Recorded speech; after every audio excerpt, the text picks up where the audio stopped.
because we're running over time, and I realise there was a lot here. But one of the things I was going to talk about, and I'd like to talk about with you or raise it as an issue, we need to look more closely at the relationship between movements and the diocese and movements and parishes.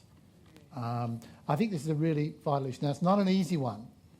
You know, some bishops will... I know one bishop heard lately, so some movement came along and said, look, we'd like to offer our services to your diocese. And he said, what can you do? We can do this, this, and this, and this. And he said, oh, no, we do all that. So that can happen. Okay, that can happen. But generally speaking, I think bishops are open to receiving communities movements. But we need to work at that, and also working at the parish level too.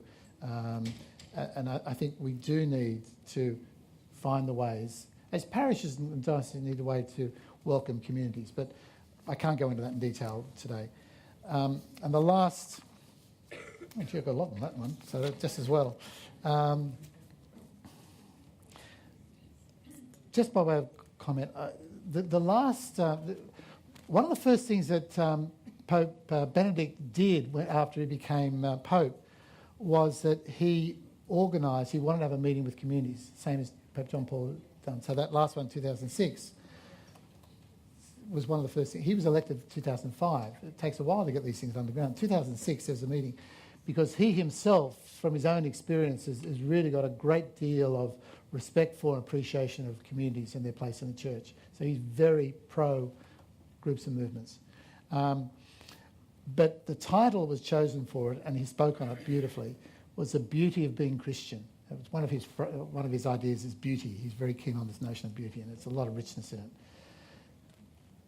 But I think one of the things I'd like to say in conclusion is that I think one of the particular contributions that communities and movements are making and need to keep making is helping the development of the quality of the human person.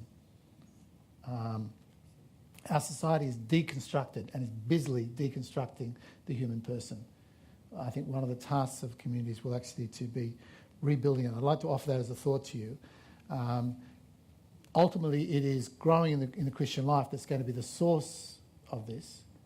But I think one of the fruits of the community should be wonderful human beings. I'll stop there. That's enough.